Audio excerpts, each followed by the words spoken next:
lap was on the NR 500. That's the oval piston bike, and that was at Donington Park. I qualified about third or fourth on it, which is, I mean, with 100 horsepower, it's amazing. But no, if you kid yourself on you've done the perfect lap, you're not being true to yourself, because you can always improve. That's interesting. You were Norks Working. I get my words out a bit. You were Works Norton rider along with the great Peter Williams and Phil Reid, who we mentioned earlier. But with Dave Croxted, you also won the Thruxton 500 endurance race on a 750 Commando. But you also rode the infamous Slippery Sam. So what are your memories of those days with Norton? Well, the Thruxton 500 miler, I mean, I was a country bumpkin. I hadn't a clue what was happening. And my teammate was Dave Croxford, who was a wise old owl. And the night before the Thruxton, I mean, Dave was used to it. I'd never had anything given in my life before. And the night before the race, we got absolutely rat-arsed on red wine. And it was actually a red wine called Mouton Cadet.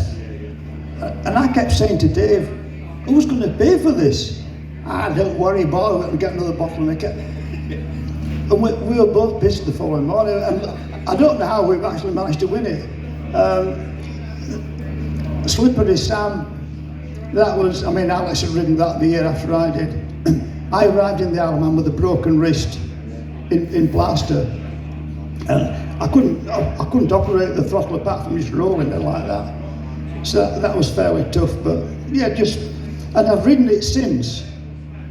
At the time it was trick, it was cheating, they got lightweight frames, the engine was a Formula 750 thing, cheating like hell, but everybody checked then.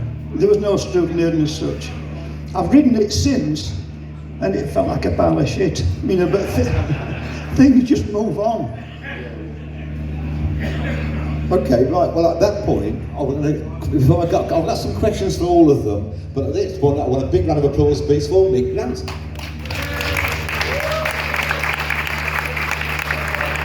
So okay, Mick. Can I, before I go, can I just give you... You're not going yet, you're not going yet. Can I just give him one of my favourite all-time stories?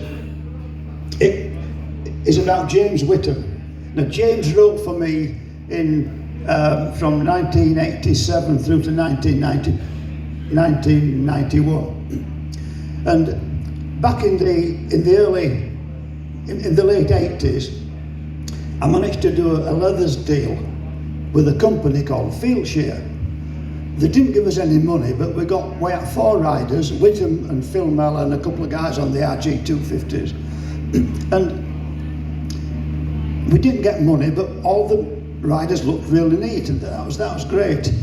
James, who was and still is a very good friend of mine, and who would actually say, yeah, this is an absolutely true story. James said, I don't like the leathers, they're not well made, they're dangerous and they're uncomfortable. I said, I'm sorry, but you're going to have to wear them. And we went to the first superbike practice at Mallory Park. And he did about 3 or 4 laps, and then he came in. And he pulled up again me and he said, Mick, I've told you before, these leathers are so uncomfortable, I just refuse to wear them. Now then, James has got a really long neck, a bit like a ventriloquist dummy. And I just looked behind him, and there's a bloody coat hanger hook stuck out the back. I wished he was here. You know, he never ever complained about the leathers again all year. Fucking brilliant. The next time I see you, we'll have to get that one. Okay, well, these are questions from all of you. So, quick answers from all of you, or quickies. Oh gosh.